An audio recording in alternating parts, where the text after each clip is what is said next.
Beerzerker. Alright. I got Bavaria 8.6 or 86 or 86 original, whatever that's supposed to mean. It's a 7.9% alcohol. This is a bedtime beer. And it's a product of Holland. And you're supposed to serve it cool. Alright.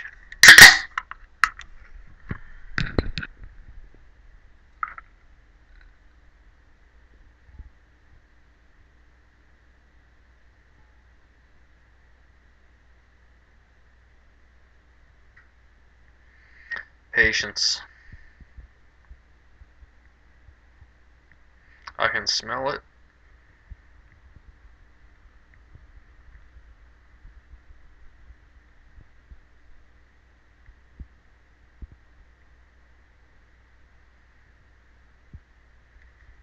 Yeah, 7.9%. The color there, it's like, I won't quite call it a pale lager. It's a little bit extra golden. It smells not that intrusive. It's got an okay looking head, I guess. A little subpar.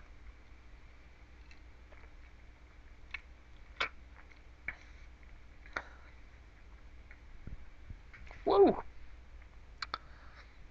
You know, not bad though. A little bit of a kick in the jimmies, but it's hmm.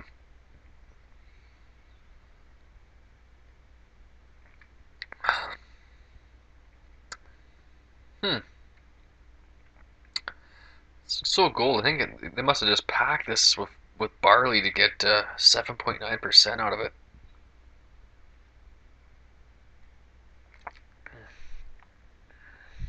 Of course, mega alcohol, but it's really good. Kind of, you know. The head looked a little bit not dense enough for me, you know. It was a little bit spacey. I was just wanting to lace already, so.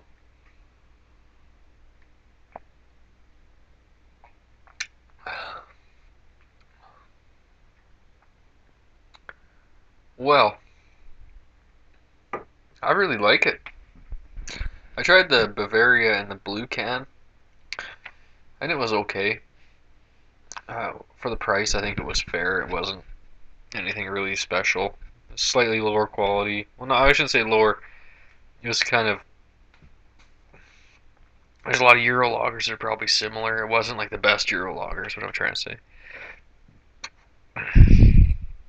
I like Lowenbrow. I said that 100 times on here.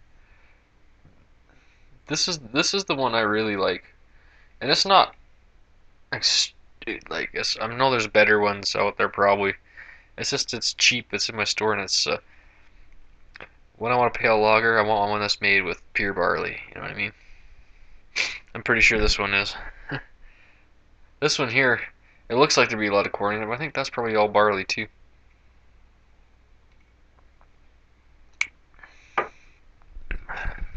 Hmm. There's an ingredients list on here. Hmm. Oh.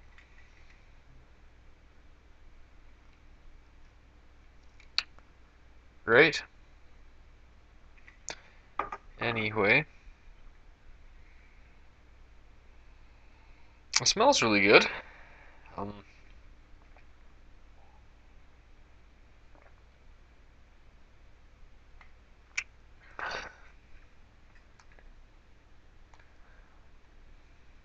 it's extremely drinkable for that 7.9%. This is the. I've tried the Boris Bold. It was about the same kind of thing. Uh, this one's much more drinkable. Um, for the alcohol, it's not bothering me at all. I mean, you could really slam this thing, and if you wanted to, you could shotgun this Bavaria.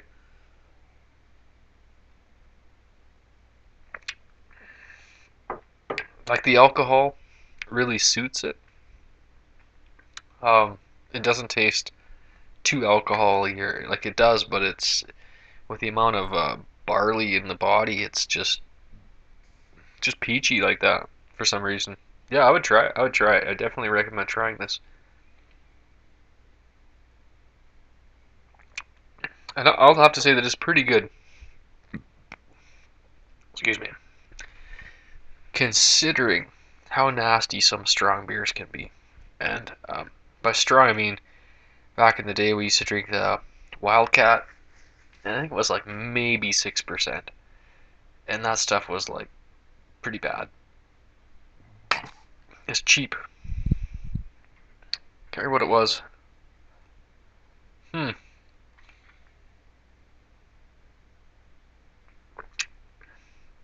Feel like an old man. We drove into Lethbridge like at least, oh, well, I went with them once a week probably. These dudes from my town, these brothers. In a 1960 something Valiant, Dodge, like Plymouth Valiant or whatever, and if it ran out of gas, it didn't matter because when you shook the car with the steering wheel, when you rocked it, that car would run off fumes, and that fuel pump would just keep pumping fumes into the engine, and it would go like bop, bop, bop. We go down the highway like this, and we have Wildcat. You go in and out of town twice empty. I'm not lying. That's a true story. And we drink the Wildcat, and they turn around and we go. I'd be like, man, you gotta stop at the gas station. He's like, no, I don't. And we just this old four-door Valiant. Yeah. Listening to Brass Monkey by the Beastie Boys and Dream Warriors.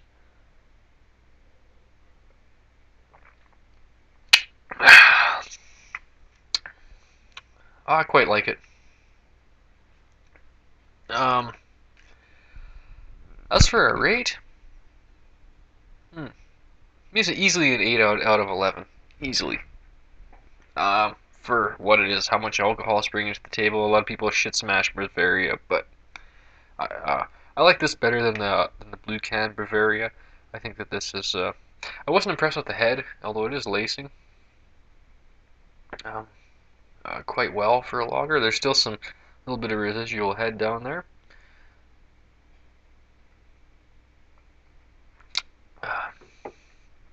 So if in these tough economic times, if you want a car that's really good on gas, you probably get like 60, 70 miles to the gallon on.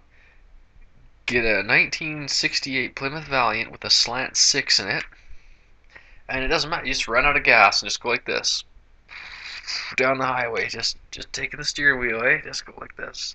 There's an act to it though. It had a kind of a rhythm, and it would just blah blah, would run blah blah blah blah. You know, the engine didn't run like totally continuously. It was really weird. It just kind of rap rap rap. We're on the shoulder road. Everyone's passing us. We're maybe going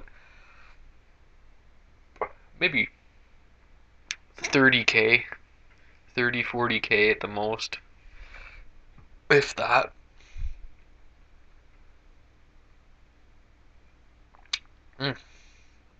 I tell you, I kind of like it. I'm gonna give it a. I'll give it an extra half a point. It's 8.5 out of 11, no doubt. Um, yeah, yeah. It's not the best beer in the world, but it's. I would way rather drink this over. Let's see, almost any domestic pale lager. Well, maybe all of them. Because they all seem to have corn in them, which I really find disturbing. Um, I just drank a Molson Canadian the other day at the golf course. It was disgusting. Yeah, it really was.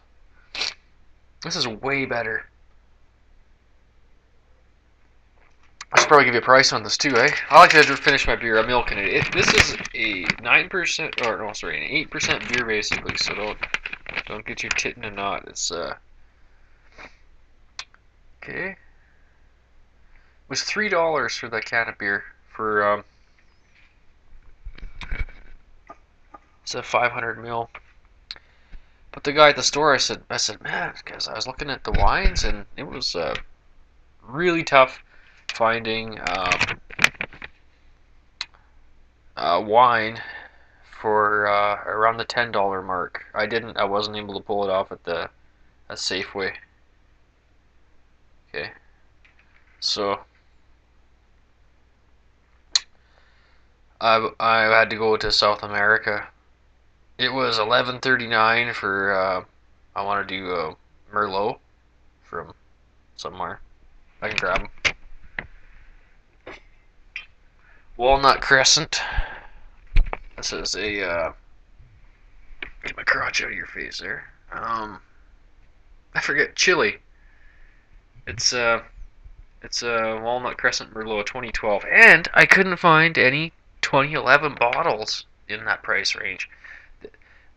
That's 2012. It's 2014 now, and I couldn't even find any 2011. Like, not a chance. I had to look. I bought the Walnut Crescent over another brand of Merlot because they only had 2013, and I'm not doing that.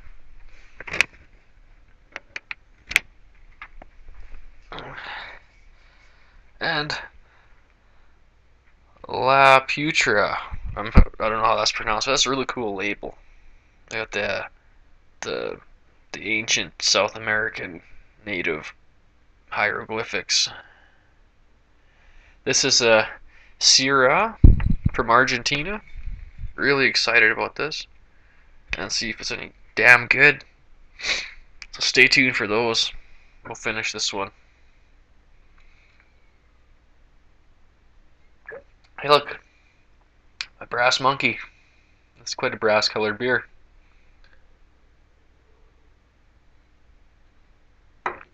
All right.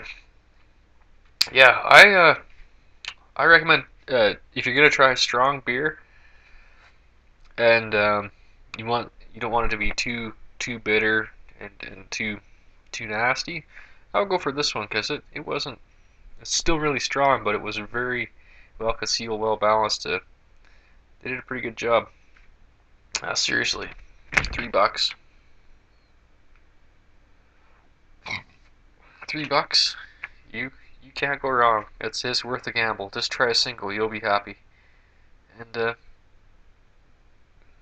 half pissed if you shotgun one or two of these. So BeerZerker, I'm out. Hee hee.